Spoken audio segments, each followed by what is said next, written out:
નમસ્કાર ખેડૂત મિત્રો, ખોડલ પ્રાકૃતિક ખેતીમાં તમારું સ્વાગત કરું છું. હું છું જસુભાઈ. ખેડૂત ભાઈઓ, આપણે અવારનવાર પ્રાકૃતિક ખેતીના વિડીયો બનાવતા રહેલા છે, વિડીયો મૂકતા રહેલા છે.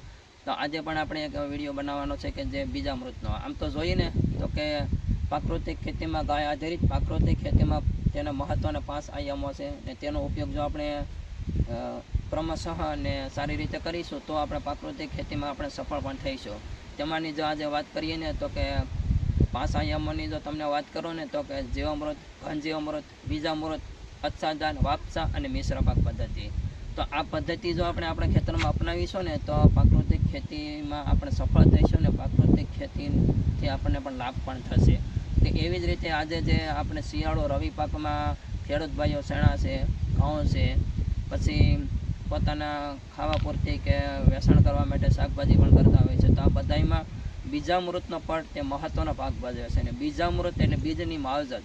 જો આપણે બીજામૃતનો પટ ન આપીએ તો આપણને ખ્યાલ છે કે આપણા ખેતરમાં રહેલા જે નુકસાન કરતો જે જીવજંતુઓ હોય છે, એ ફૂગો હોય છે, નુકસાન કરતી ફૂગો હોય છે, તે આપણા બિયારણને નુકસાન પહોંચાડે ને ઉગાવવામાં ઘણો ઉણપ આવે છે. એટલા માટે જો બીજામૃતનો પટ તે મહત્ત્વનો ભાગ ભજવે છે. અને આજે મેં આ બીજામૃત મારે ખેતર બનાવેલું છે કે આપણે છે ને શિયાળો રવિ સિઝનમાં આપણે આ ઘઉંનો વાવેતર કરવાનો છે. આ ઘઉં છે GW451 જે વેરાયટી છે.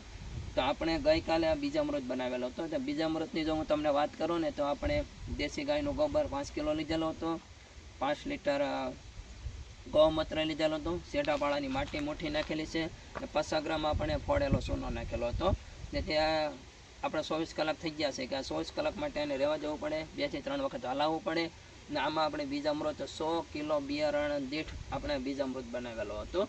તો આજે આપણે જે આ ઘઉંમાં પટ આપવાનો છે બીજામૃતનો તે તમને હું લાઈવ બતાવીશ કે આ બીજામૃત છે ને મારી પાસે ઓલરેડી બની ગયેલું છે કે આ બીજામૃત આપણી પાસે બની ગયેલું છે. આ બીજામૃતને છે ને આપણે ઘઉંને પટ આપીશું કે આ રીતે આપણે જો આપણી પાસે વધારે વ્યવસ્થા હોય તો એ વધારે આપણે આપી શકીએ, પણ ત્યાર પછી જો આપણે આ ઘઉંને છે ને આ રીતે આપણે બીજામૃતનો પટ આપવાનો હોય છે કે જો આવી રીતે આપણે વ્યવસ્થિત એક પણ દાણો બીજામૃતનો પટ ન લાગે તેવું આપણે રહી ન જવો જોઈએ.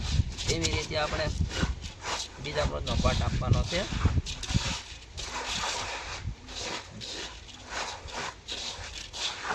ત્યાં તમે જોઈ શકો છો આ બીજામૃતનો પટ લાગી ગયો છે.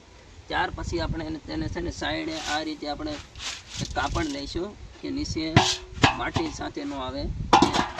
આ રીતે ઘઉંને છે ને આપણે આ રીતે આપણે તેને સાઈડે સૂકવી દેવાના છે કે આ રીતે ખેડૂત ભાઈઓ આપણે બીજામૃતનો પટ આપવાનો છે. ને સાથે સાથે જો આપણે તમને વાત કરું ને કે પ્રાકૃતિક ખેતીમાં મિશ્ર પાક પદ્ધતિ તે મહત્ત્વનો ભાગ ભજવે છે.